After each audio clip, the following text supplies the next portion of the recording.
గ్రామీణ ప్రాంతాల్లోని ప్రజల సంక్షేమాన్ని అమలు చేయడంలో ప్రభుత్వానిది, అధికార యంత్రాంగానిది కీలకమైన పాత్ర. ఈ మేరకు సుపరిపాలనను అందించడమే కాకుండా క్షేత్రస్థాయిలోనే ప్రజల సమస్యలను పరిష్కరించేలా, వారి అభివృద్ధికి బాటలు వేసేలా, ఎన్నికల ప్రచారంలో భాగంగా ఇచ్చిన హామీలు నెరవేర్చేలా నూతన ప్రభుత్వం ప్రజల వద్దకు, ప్రజల కొరకు ప్రజాపాలన కార్యక్రమం తీసుకురాబోతోంది.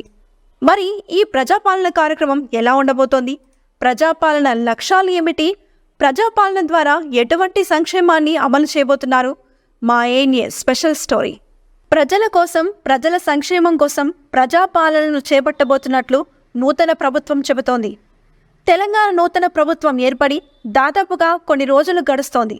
ఈ మేరకు నూతనంగా ఎన్నికైన ఎమ్మెల్యేలు ప్రజల్లోకి వెళ్లి వారి సంక్షేమం, చేరవలసిన, చేపట్టబోయే పథకాల గురించి, వాటిని అమలుపరిచే విధంగా ఈ ప్రజాపాలన కార్యక్రమాన్ని నిర్వహిస్తున్నారు. ఉమ్మడి జిల్లాలోని అన్ని నియోజకవర్గాల్లో ఈ నెల 28 నుండి ఎమ్మెల్యేలు, సంబంధిత అధికారులు ఈ ప్రజాపాలనలో పాల్గొనబోతున్నారు. ప్రజలు ఎదుర్కొంటున్న సమస్యలను అక్కడికక్కడే పరిష్కరించే విధంగా క్షేత్రస్థాయిలోనే ప్రజాపాలన చేపట్టబోతున్నారు. అయితే ప్రజాపాలనకు సంబంధించిన లక్ష్యాలు ఇప్పుడు చూద్దాం. ప్రజలకు చేరువగా పాలనను అందించడానికి ఈ ప్రభుత్వం కట్టుబడి ఉంది. అందుకే ప్రభుత్వం ఈ ప్రజాపాలన కార్యక్రమాన్ని చేపట్టబోతోందని నూతన ప్రభుత్వం చెబుతోంది. అత్యంత ప్రతిష్టాత్మకంగా ప్రభుత్వం భావిస్తున్న ఈ కార్యక్రమాన్ని ఈరోజు మీడియా మిత్రుల సమక్షంలో కార్యక్రమాన్ని ప్రారంభించుకోవడం జరిగింది. మీకందరికీ తెలుసు, కాంగ్రెస్ పార్టీ ఇచ్చిన మాట నిలబెట్టుకోవడానికి పూర్తి స్థాయిలో అత్యంత ప్రతిష్టాత్మకంగా భావించి అమలు చేయాలన్న ఆలోచనతోటి ఈ గొప్ప కార్యక్రమాన్ని తీసుకోవడం జరిగింది. ప్రజాపాలన గ్రామాలలో, మున్సిపల్ వార్డులలో, పట్టణాలలో డిసెంబర్ 28 నుండి జనవరి 6 తారీఖు వరకు 8 పని దినాలలో గ్రామ సభలు ఏర్పాటు చేయడం ద్వారా ఈ అప్లికేషన్లు ముందే గ్రామాలకు పంపించి ప్రజలకు అందుబాటులో పెట్టి, ప్రజలు ఇందులో అడిగిన సమాచారాన్ని సేకరించి అర్హులైన లబ్ధిదారులందరికీ కూడా సంక్షేమ పథకాన్ని అమలు చేయాలన్న ఉద్దేశంతో ప్రభుత్వం ఈ గొప్ప కార్యక్రమాన్ని తీసుకున్నది. నిస్సహాయులకు సహాయం అందించడమే మా ప్రభుత్వం యొక్క లక్షణం, మా ప్రభుత్వం యొక్క లక్ష్యం.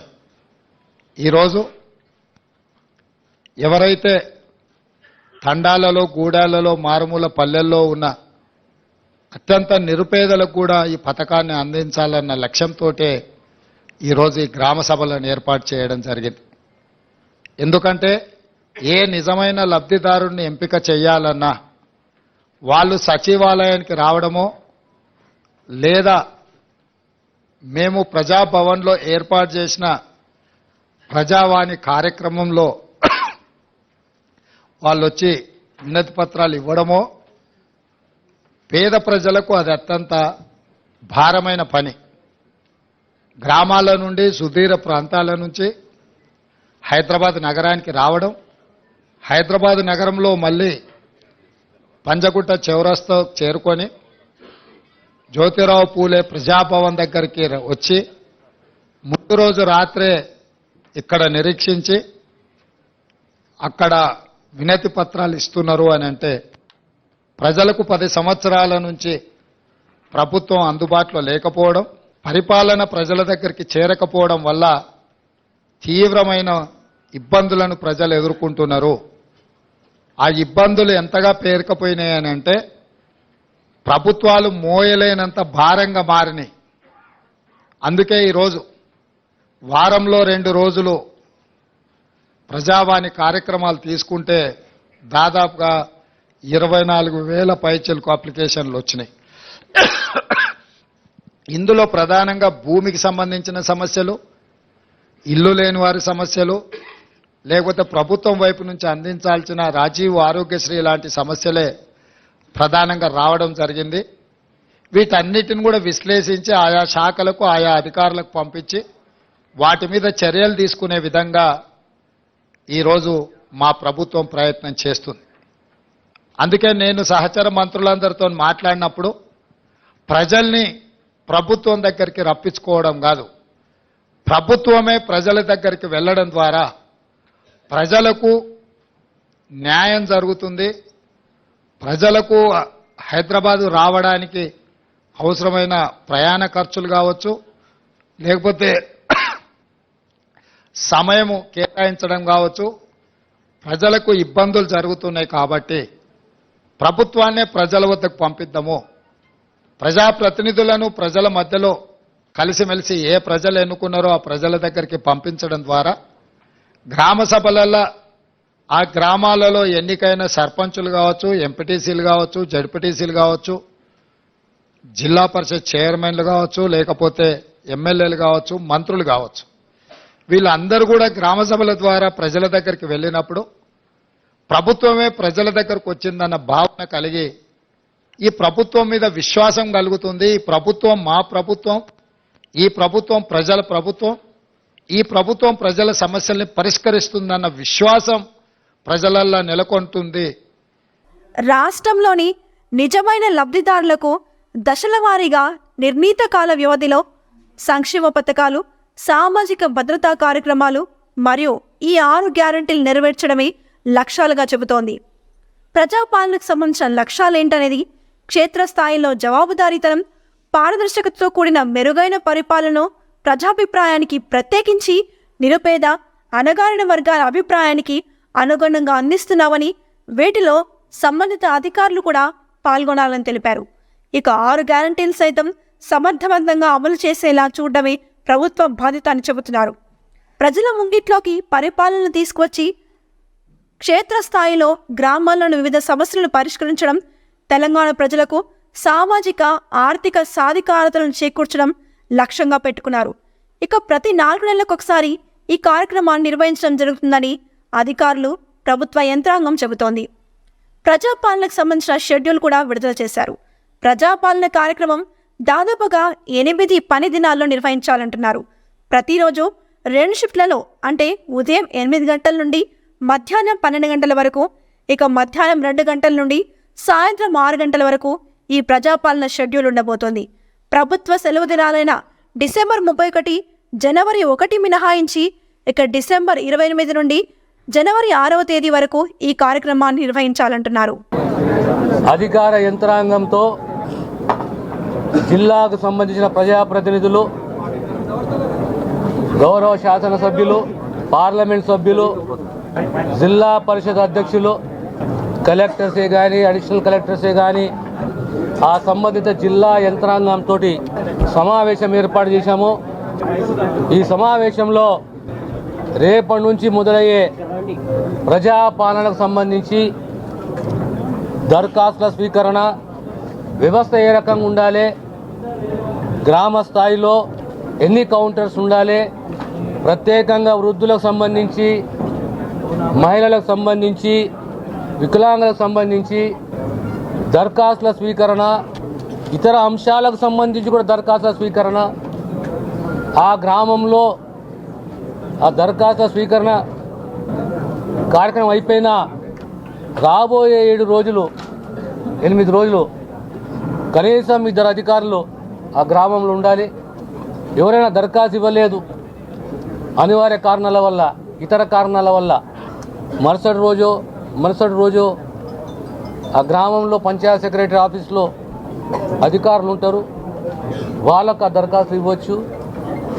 ఈ దరఖాస్తులన్నీ కూడా స్క్రూటనైజ్ చేసి లబ్ధిదారులను గుర్తించి వారికి ఈ సంక్షేమాన్ని అందియాలనే తపన మన రాష్ట్ర ముఖ్యమంత్రి రేవంత్ రెడ్డి గారి ఒక కమిట్మెంట్ ఉన్నది. ఆ తపనతోటే, ఆ కమిట్మెంట్ తోటే ఈరోజు ఈ మహత్తర కార్యక్రమాన్ని చేపట్టాము. ఈ దరఖాస్తు తేదీ ముగిసిన తర్వాత రాబోయే కాలంలో ఈ గ్యారంటీస్ను ఇంప్లిమెంట్ చేసే దిశగా ప్రభుత్వం కృషి చేస్తుంది. దీనికి సంబంధించి ఈరోజు మహబూబ్ నగర్ జిల్లాలో ఈ రివ్యూ ఉందా అనుకుందాము. రాబోయే కాలంలో యంత్రాంగం ఏ రకంగా పనిచేయాలని దానిపైన ఒక సమీక్ష అనేది ఈరోజు నిర్వహించడం జరిగింది. మీరు అప్లికేషన్ ఏదైతే ఉన్నదో దాన్ని ఫిల్అప్ చేసుకొని మాకు ఇవ్వండి, మేము దాన్ని స్క్రూటనైజ్ చేసుకుంటాం. మళ్ళీ గ్రామానికి రావాలి. గ్రామానికి వచ్చిన ఈ మధ్యకాలంలో ఇంకెక్కడైనా తప్పిదాలు ఉన్నా this government is ready for suggestion and correction. ఈ ప్రజాపాలన కార్యక్రమం గ్రామీణ ప్రాంతంలోని ప్రతి గ్రామ పంచాయతీ దగ్గర, పట్టణ ప్రాంతంలో ప్రతి మున్సిపల్ వార్డు దగ్గర ఈ కార్యక్రమాన్ని నిర్వహించబోతున్నారు. దీనికి సంబంధించి సంబంధిత శాఖ అధికారులు ఈ కార్యక్రమంలో పాల్గొనబోతున్నారు. ఇక దరఖాస్తులో స్వీకరించే పథకాలు చూసుకుంటే మహాలక్ష్మి పథకం, రైతు భరోసా పథకం, నిరుపేదలైన వారికి గృహజ్యోతి పథకం, ఇందిరమ్మ ఇండ్ల పథకం, చేయుత పథకం, ఇలా 5 పథకాలకు సంబంధించి దరఖాస్తుల స్వీకరణ చేపట్టబోతున్నారు. ఇక అధికారుల బృందాల ఏర్పాటు కూడా ఈ పాలనలో ఉండబోతోంది. మండల స్థాయిలో అవసరమైన మంది అధికార బృందాలను ఏర్పాటు చేసుకోబోతున్నారు. ప్రతి బృందం రోజుకు 2 గ్రామాల్లో గ్రామ సభలు నిర్వహించాల్సి వస్తుంది. జనవరి 6వ తేదీ నాటికి అన్ని గ్రామాల్లో గ్రామ సభలు పూర్తి చేసుకోవాలి. అదేవిధంగా పట్టణ ప్రాంతాల్లో వార్డుల స్థాయిలో అవసరమైన మంది బృందాలను ఏర్పాటు చేయాల్సి ఉంటుంది. ప్రతి బృందం గ్రామ సభ, వార్డు సభలో కౌంటర్లు ఏర్పాటు చేసుకోవాలి. ప్రతి 100 కుటుంబాలకు కనీసం ఒక కౌంటర్ ఉండేలా చూసుకోవాలి. ఈ కౌంటర్ ఎందుకంటే దరఖాస్తుల స్వీకరణ కోసం ప్రత్యేకంగా ఏర్పాటు చేయబడుతుంది. అధికారుల బృందాల్లో సైతం పలు జాగ్రత్తలు తీసుకున్నారు ప్రభుత్వ యంత్రాంగం. ప్రతి బృందంలో తహసీల్దార్ లేదా రెవెన్యూ శాఖ ప్రతినిధి, మండల పరిషత్ అభివృద్ధి అధికారి లేదా గ్రామీణాభివృద్ధి శాఖ ప్రతినిధి, మండల పంచాయతీ అధికారి లేదా పంచాయతీరాజ్ శాఖ ప్రతినిధి, మండల వ్యవసాయ అధికారి లేదా వ్యవసాయ శాఖ ప్రతినిధి, పౌర సరఫరాల శాఖ ప్రతినిధి, పిహెచ్సి వైద్య అధికారి లేదా వైద్య ఆరోగ్య శాఖ ప్రతినిధి, మండల విద్యాధికారి లేదా విద్యాశాఖ ప్రతినిధి, ఏఈ లేదా విద్యుత్ శాఖ ప్రతినిధి, సంబంధిత గ్రామ పంచాయతీ కార్యదర్శి, ఇతర సంబంధిత అధికారులు అధికార బృందంలో ఉండబోతున్నారు. పట్టణ ప్రాంతాల్లో మున్సిపల్, రెవెన్యూ, పౌర సరఫరాలు, వైద్య, ఆరోగ్య, విద్య మరియు విద్యుత్ శాఖ మొదలగు ప్రతినిధులతో కూడిన బృందాలు కూడా ఏర్పాటు చేయబోతున్నారు. అంతేకాకుండా జిల్లా కలెక్టర్ పలు చర్యలు కూడా తీసుకోవాల్సిందిగా ఆదేశాలు జారీ చేశారు. జిల్లా ఇన్ఛార్జ్ మంత్రి అధ్యక్షతన సమావేశం ఏర్పాటు చేసి అందరూ అధికారులు, ప్రజాప్రతినిధులకు కార్యక్రమ ఉద్దేశాలు వివరించాలన్నారు. ఇక ఈ సమావేశాలు డిసెంబర్ 22 పూర్తి చేసుకోవాలన్నారు. ఇదే తరహా సమావేశాలను సైతం నియోజకవర్గ స్థాయిలో ప్రత్యేక అధికారులు నిర్వహించబోతున్నారు.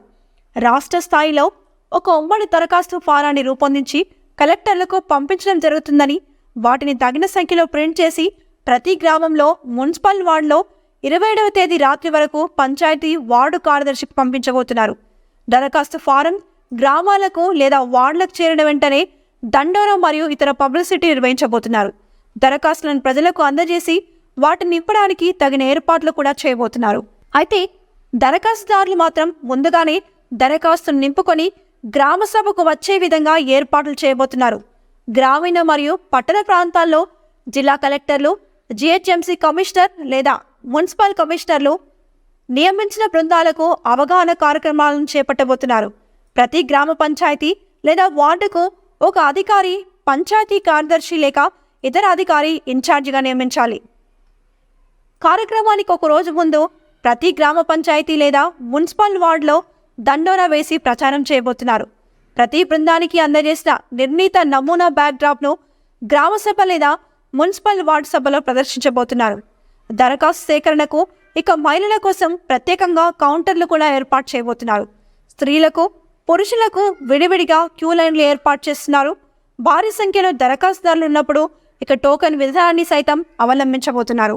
జిల్లా కలెక్టర్లు గ్రామ సభ, మున్సిపల్ వార్డు సభలు సక్రమంగా, శాంతియుతంగా నిర్వహించడం కోసం తాగునీరు, కౌంటర్ల కోసం టేబుళ్లు, క్యూ లైన్ల కోసం బారికేడ్ల వంటివి ఏర్పాట్లు చేసేలా చర్యలు చేపట్టబోతున్నారు.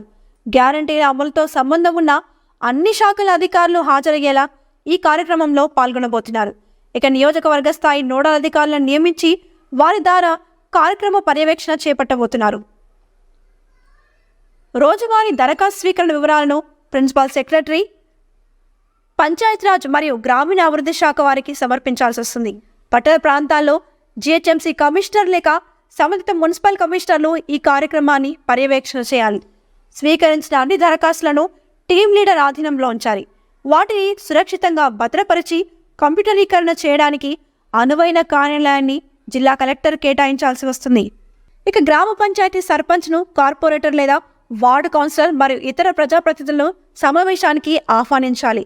ప్రభుత్వ సందేశాన్ని వీరందరి ముందు వినిపించాలి. అయితే కౌంటర్లకు సంబంధించి దరఖాస్తుల స్వీకరణ విచారణ ఎలా ఉందో చూడదాం. కౌంటర్లలో ఉన్న సిబ్బంది దరఖాస్తుల స్వీకరణకు ముందు అన్ని అవసరమైన వివరాలను నింపి అనుబంధాలతో సహా అంటే ఆధార్, తెల్ల రేషన్ కార్డు సమర్పించేలా చూడాలి. రసీదును తప్పనిసరిగా దరఖాస్తుదారునికి ఇవ్వాల్సి ఉంటుంది. స్వీకరించిన దరఖాస్తులను పంచాయతీరాజ్ మరియు గ్రామీణాభివృద్ధి శాఖ రూపొందించిన ఆన్లైన్ సాఫ్ట్వేర్లో నమోదు చేయాలి. ప్రతి దరఖాస్తుకు ఒక ప్రత్యేక సంఖ్యను కేటాయించాలి. దరఖాస్తుల వెరిఫికేషన్ లేదా ప్రాసెసింగ్పై సూచనలు తదుపరి జారీ చేయబడతాయి. ఈ విధంగా ప్రజాపాలన కార్యక్రమంలో అనేక లక్ష్యాలు, సంబంధిత చర్యలతో ఈ కార్యక్రమాన్ని క్షేత్రస్థాయిలో చేపట్టబోతోంది పాలనా యంత్రాంగం. మరి వివిధ లక్ష్యాలతో చేపట్టబోతున్న ప్రజాపాలనలో ప్రజల సంక్షేమం కోసం చేపట్టబోయే ఈ కార్యక్రమంలో దరఖాస్తులు ఎలా ఉండబోతున్నాయి, దరఖాస్తుల స్వీకరణ ఎలా ఉండబోతోంది, ప్రభుత్వ యంత్రాంగం, అధికారుల యంత్రాంగం పాలన ఎలా ఉండబోతోంది, ఈ లక్ష్యాలు ప్రజాపాలనలో నెరవేరుతాయనేది మున్ముందు చూడాల్సిందే. ఇది ప్రజాపాలనపై మా స్పెషల్ స్టోరీ. మరో స్టోరీలో